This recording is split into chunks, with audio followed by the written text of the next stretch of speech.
Hey everybody, I'm Katallina, and today we're here to talk about episode 2 of Quality Assurance in Another World. Something that I've been seeing said as I've went around forums and read different people's opinions on this episode is that the main character, Haga, seems very much like he is an obnoxious goody two-shoes. And people seem to think this because he seems unwilling to use the debugging option that comes with being a quality assurance person. And I can understand on the surface why people might feel that way. If they imagine themselves inside of this situation, they may well imagine themselves actually being somebody who would use that, whether for convenience or for common sense or just because they think it would be fun. And on a surface level, that doesn't surprise me. There are many people who will use different difficulty settings inside of a game, or when available, such as in like an old Warcraft game or something, will use different mods and alterations to be able to make the game more fitting to their use. And from a business perspective, I can also understand that it would make sense that in the situation Haga is in, it would be a theoretical emergency. He's trapped inside of this game, and many people would argue that from a business standpoint, it makes sense that he would use the tools at his disposal to get an edge. However, when we actually look at Haga's point of view and the things that Haga is considering when he decides that he is not using that and the reasons he has for not using that, I think that it becomes clear that it's not so much that Haga has any kind of moralistic or puritanical reasons to not do this. Rather, he actually feels that doing so would malign with the ideas that he has on how to actually solve his current problem, which, of course, is being stuck inside of this game.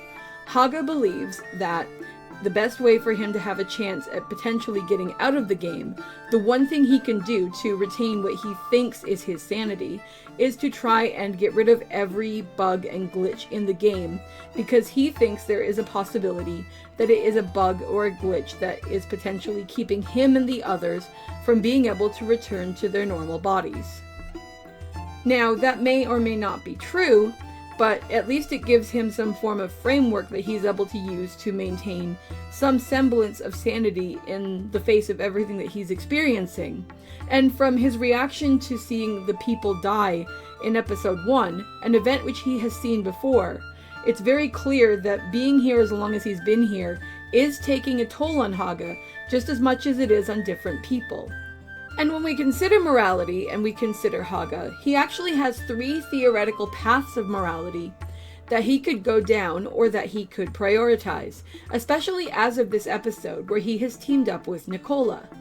Option 1 is morality that highlights and benefits Haga's own need of getting out of the game. This would be the default for most people, especially in an emergency situation, and insofar as that he is following rules with the intent of ensuring that this particular line of stuff is what's happening, this to me is currently the most true aspect of it that he is actually following. It's actually very similar to the other characters that we see in the second episode. The difference being that he isn't actually being outwardly destructive, although I do think it's likely that it's having internal complications for him. The second possible morality that Haga could use, and that we actually see him reject in his decision not to report about Nikola yet, and that he keeps reasoning with himself why he shouldn't, would be the morality of doing exactly as the company says at all times with no exceptions.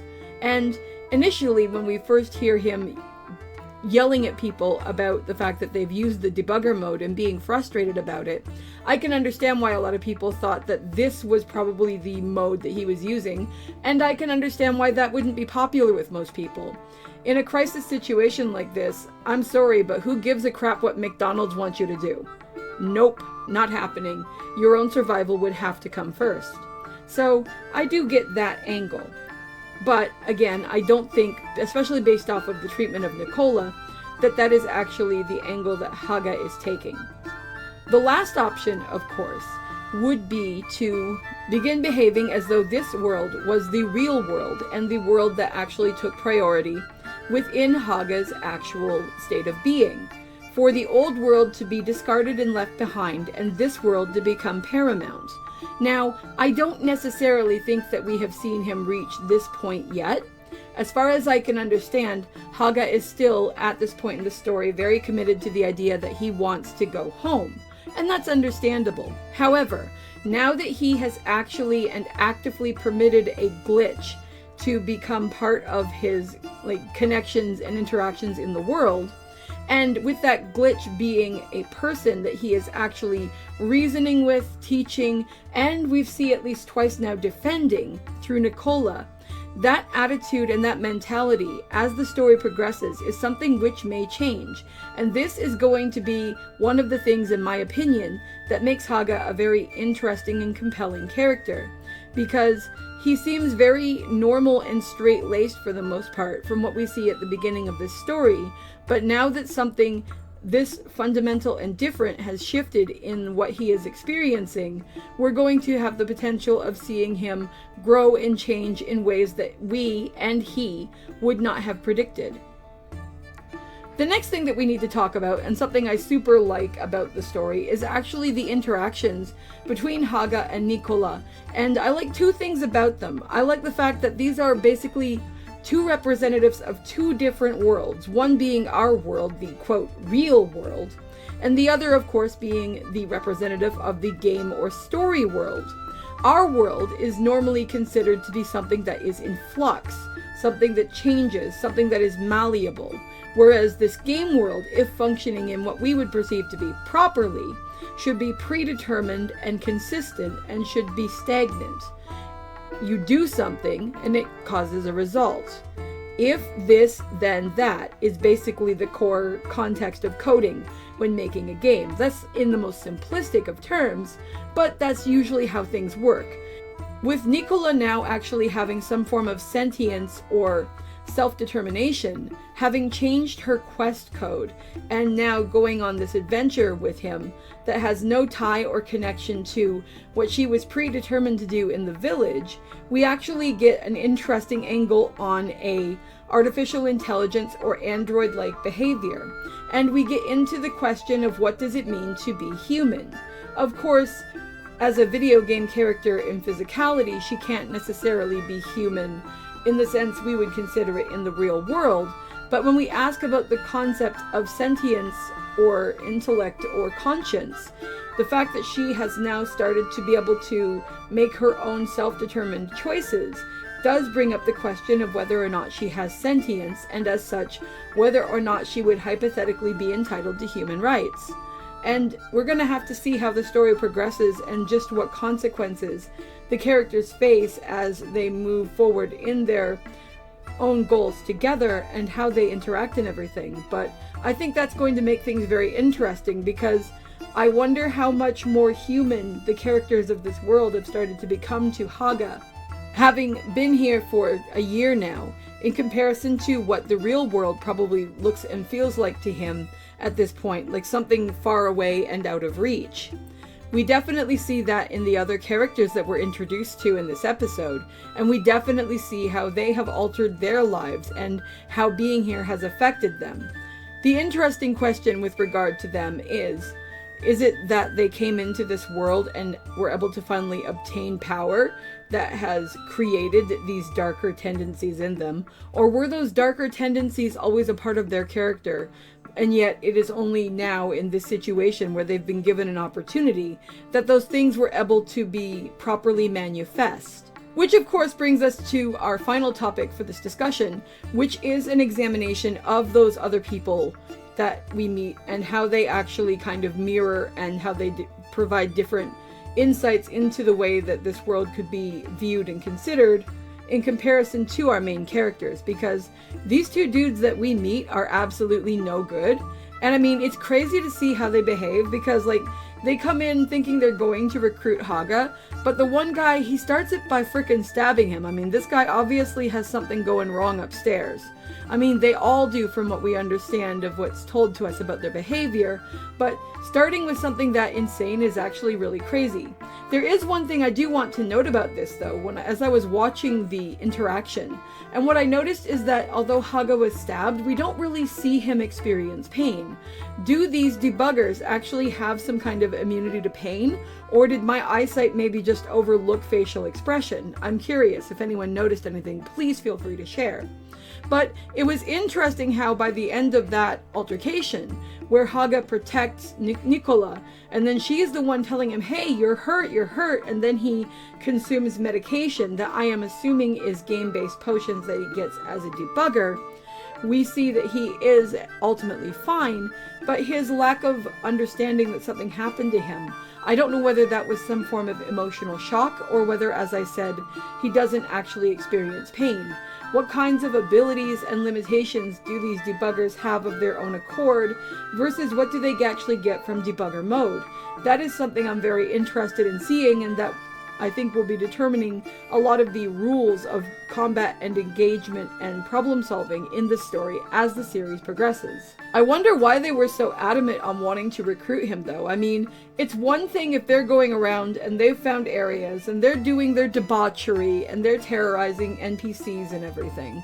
But the fact that they are so adamantly determined to try and bring everyone else down to their level, there are two things I can think of. From a more practical level of survival and compatibility, it would be that they want to bring everyone that is a debugger or from the outside world under one form of leadership for better overall personnel control.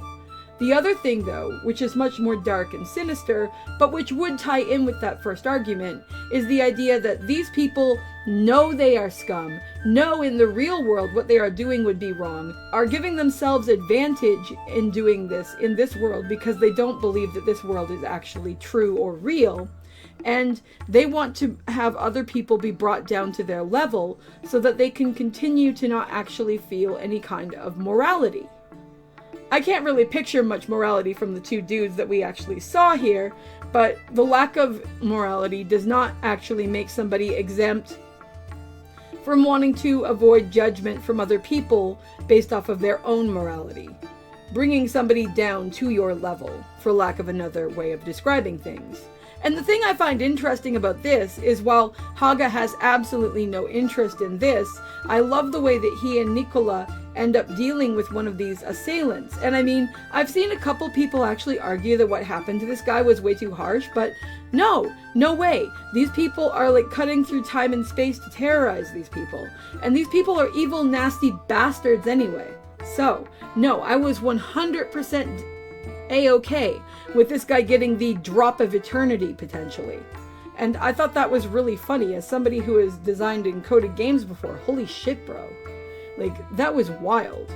But the thing is, like, it's amazing that they actually come up with that idea, and it's actually Nikola who comes up with it, which I thought was really interesting, because this stuff that's going on is outside of her own perception of normal, which maybe was what actually helped her come up with it, based off of what she had learned so far from Haga.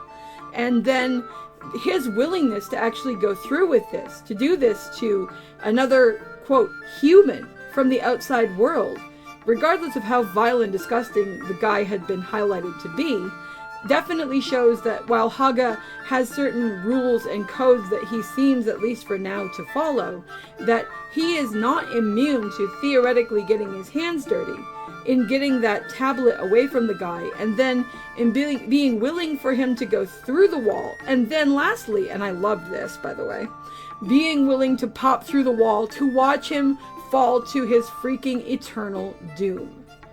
The fact that Nikola had to like pull him back so that he wouldn't have any trouble, and that he actually went through to see whether that had happened, was freaking hilarious. And as far as the consequence this jerk got for what he was doing, I felt no sympathy for either of these guys. Once Haga said no thank you, they could just as easily have gone on their merry way and left him alone. And they chose to continue engaging, and they got what they deserved. Seriously. Anyway though, I do think this episode was really solid and interesting. I think it definitely has brought up a lot of interesting questions and ideas to consider and ponder, and it's definitely given us a more interesting set of insights into how this world works, partially into how the quality assurance aspects work, and how these characters are behaving, and that their behaviors do not necessarily reflect the behaviors of every person who is in this world, whether an NPC or whether some form of debugger or quality tester. That said, I'd love to know what you guys thought, so drop a comment and let me know, and I'll see you in the next video. Talk to you later. Bye!